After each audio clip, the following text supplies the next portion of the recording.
What is up, homies? It is your boy, Elite Waterboy, in the building, and today we're gonna go over my worst picks in the 2021 NFL Draft. Now, look, again, I'm not gonna sit here and say, hey, these picks are for sure busts.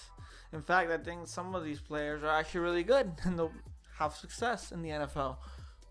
But either I put you on this list because I think you're not that good of a player, maybe you're overrated, but most of the time I put you because you're not a good fit, right? And that has nothing to do with the player. That has everything to do with the team. The team selected a player that just isn't a good fit right now, or I think there is a better player available. Again, this is my opinion.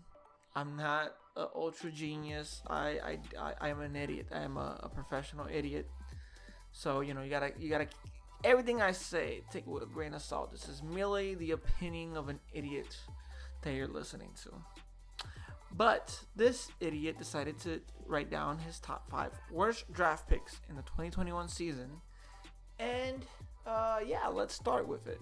Now, I want to emphasize some of these players I think are great. Like with my number 5 pick, Bengals. I think the Bengals drafting Ja'Marr Chase is not a good fit. I think Ja'Marr Chase was probably the best receiver in a class where it was stacked with receivers. But he went to a team that needs an offensive line more than anything. And they had a chance to get one of the more premier offensive linemen.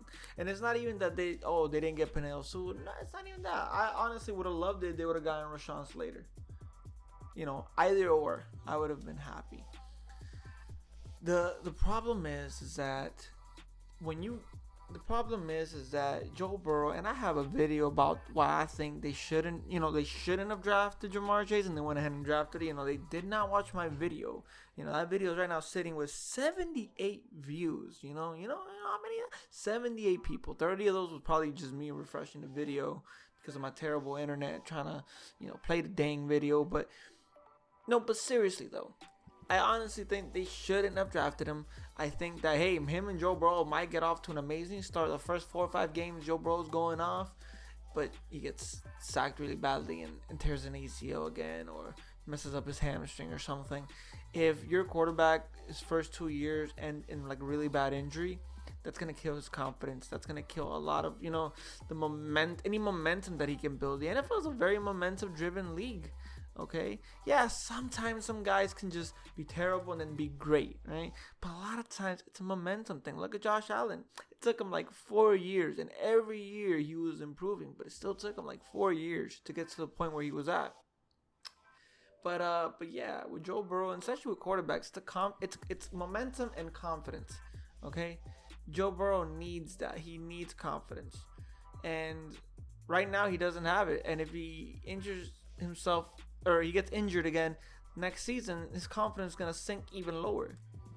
So, I'm not a big fan of them drafting Ja'Marr Chase. I love the player, though. The player in question is probably the best receiver in the draft class. And, hey, if Joe Burrow can stay healthy the whole season, him and Ja'Marr Chase are going to be beautiful. One of the best wide receiver quarterback duos in the NFL. And I can't wait to watch the Bengals, honestly.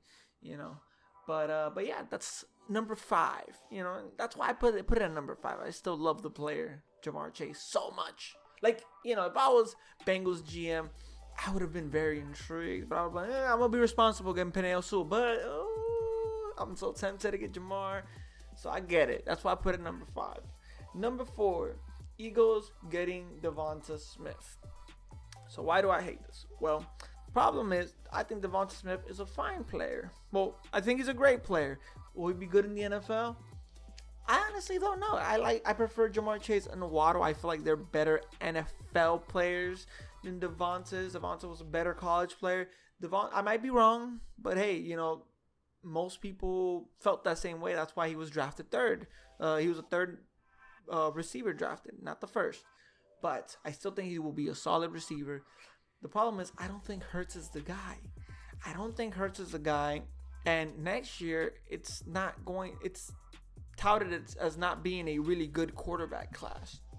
Now, there could be a guy who comes in and plays amazing and, has a Joe Burrow-esque type of year and comes out of nowhere and just is amazing, and he's a number one pick, and the Eagles are right there with the number one pick to draft him, whether it's the Eagles or the Texans. Because I think it's gonna be one of those teams competing for the number one pick next year. I mean, I might be wrong on that, but yeah, that's what I think. I don't think Jalen Hurts is the guy, and they're setting themselves up to be stuck with Hurts for 2 extra years because they don't, there's not gonna be a good quarterback to draft next year when the time comes. I feel like where they were, they should have gotten Justin Fields. They would have sat Justin Fields for a year, not to learn from whoever was there, Joe Flacco or Jalen Hurts, not to learn from them, but just so he doesn't get destroyed. Because he has a very old offensive line. This is the thing, that their offensive line is not terrible. It's just they're very old and very injury prone. So they do need help on the offensive line. Okay, and I would have sat I would have sat Fields down, and I would have told him, hey, this ain't because of skill. This ain't like you right now are better than Hurts. But, we don't want you to get hurt. You get what I'm saying? So we just going to sit you for a year and rebuild this O-line and give you some good receivers. And, yeah, sure, you can learn too. But yeah, I do feel like it wasn't the best pick because now they set themselves up to be 2 years stuck with Hurts. And that's it. I would have drafted Fields. And, now because they went back to number 12, they have an extra pick from Miami next year. So let's say in free agency they would have gotten an extra offensive lineman. Let's say the year after that, with Hurts being their starting quarterback, they don't finish that well and have a high pick and get a high prospect, whether it's a receiver or offensive lineman, plus free agency, plus the Dolphins pick, plus, their second and third round picks. They probably would have had a really good team set up there for Fields to just come in and start, actually playing great. So that's why I feel like that's a better plan than the one they went with, just drafting Devonta Smith and let's see if this Hurts guy's any good.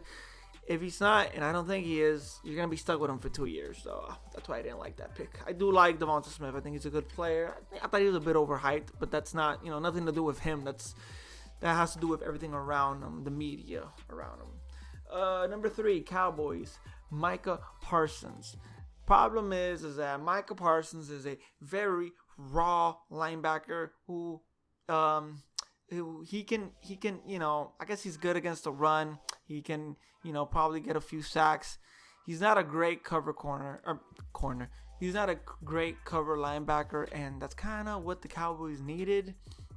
They need someone that can cover. They have a lot of strong physical guys, and they just got another strong physical guy at linebacker. So they got some, hey, if you're telling me that maybe the Cowboys are just, they're like, hey, let's trade Jalen Smith, let's trade Leighton Vander Esch, and we keep Micah Parsons there, and we save money. If that's the plan, okay, I guess I don't hate it. If I was the Cowboys, though, I don't think it's a good fit because they already have linebackers that are like Parsons. I would have just waited. I would have traded back again and probably drafted Greg Newsome II and probably had even more draft picks in the next few years, because of, you traded back twice. I would have done that over anything, and I think that would have been a lot better for it. They need guys that can cover, period. So, yeah, I didn't like this pick, and I think Parsons is very raw, but I think that Dan Quinn, he's the guy that, he's one of the people that helped, build the Legion of Boom. So damn it, if he can't make Michael make Michael Parsons a bit better, then I don't know who can. I just think he's very raw. He needed to go into a good defensive mind. I think Dan Quinn could be that good defensive mind, even though the Falcons never had a good defense during his tenure. Not that I know of. I think that at their best they're like in the middle of the pack. But still, he should, he's a good defensive mind, I would think. I would like to think, right? And I think he can develop Michael Parsons into being a stud linebacker. But again, I just feel like they already had that need covered. So I felt the pick was unnecessary. So that's why I put it as one of my worst. Keep in mind, these were like, besides the number 1 pick, all these picks are great players. in bad positions or good players in teams that had no business drafting that player.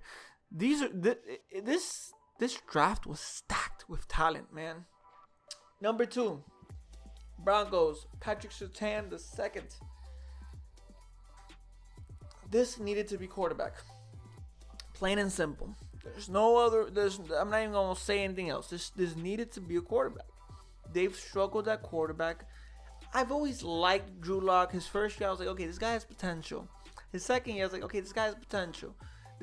We are now in the age of like where quarterbacks that need to develop in 1 year. It's quick, it's fast.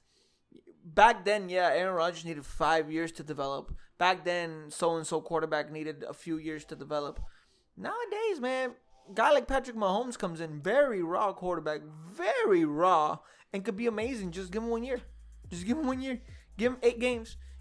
Justin Herbert was considered raw. Justin Herbert was considered a project guy. You sit down, you wait a few games, and I forgot, what was it, week 3, week 4, week 2? I forgot.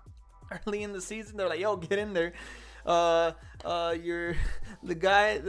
starter has a puncture lung. Get in there. What? Literally a last second notice, and then he's great. Nowadays, college offenses are getting more complex. These quarterbacks coming out are a lot smarter and used to like playing in an NFL type of offense more than they were a few years ago, right? So even the rawest of talents, I feel like only need maximum of year. If you need 2 or 3 years, it's like no. It's like you're probably not gonna work out. Period. You don't get it. You get what I'm saying? So it's like I think that Drew Lock taking 2 or 3 years and still not really showing all that much progress shows that he's probably not the guy, and they probably need another quarterback, and they could have gotten Justin Fields at the number 10 pick. And they already have a ton of cornerbacks too. So it's like, not only didn't draft a quarterback, which would have been, good. I feel like they would have, I love Jerry Jeudy. I love Noah Fant. Noah Fant's one of the more underrated tight ends in the NFL. And I just feel like Justin Fields with Jeudy, with Fant, he would have made that offense pop. And their defense have always been good because, their coach has always been a defensive-minded guy. So on defense, they've always been solid. They would have had a great offense. They probably would have been a playoff team. They probably would have been competing for a playoff spot. But with Patrick Surtain, okay, great. You guys are still good on defense. Congrats. Your offense still sucks. Who cares? So, and it wasn't just that it was a bad pick because it's not going to make them better, I think, because they're already stacked at cornerback. But yeah, it's the fact that Justin Fields was there. It's the fact that even Mac Jones was there. Like Justin Fields to me is leagues better than Mac Jones, but I still would have preferred y'all taking Mac Jones over Patrick Surtain. Because y'all don't need a cornerback. This was just unnecessary. Patrick Surtain, though, a wonderful prospect, probably be a Pro Bowler, but a terrible pick. And now Patrick Surtain, a guy that could easily start for most rosters, has to probably play number 3 or 4 in the cornerback depth chart. Which when you're a cornerback, even being number 3 or 4, you're still gonna probably play a lot. But still, unnecessary pick. And number 1, and this one was number 1 by far. I think 31 teams chose great players, great prospects. Most of the things I didn't like about these picks were just the fit, or they had other pressing needs, and there was prospects there that could have fulfilled those needs, right? This one was just a bad pick. And it came from the person who we most expected it from John Gruden and Mike Mayock, the guys who run the Raiders, the Las Vegas Raiders. They go ahead and select Alex Leatherwood when plenty of great offensive linemen were still on the board. You had Darius Shaw still on the board. You had Tevin Jenkins still on the board. There were most guys taken in the second round, most offensive linemen taken in the second round were probably projected better than Alex Leatherwood. The Raiders reached, and they reached badly, and they always do this, and it never works out, and they never learn their lesson. And I don't know, it's because like John Gruden and Mike Mayock, they're more concerned about showing the NFL, hey, we're a couple of smart guys. And here's the thing, I actually love that they got the top safety in the entire draft in their second round pick. And he actually could have, a lot of people say, hey, you flipped their second round pick with their first round pick. It actually makes a lot more sense.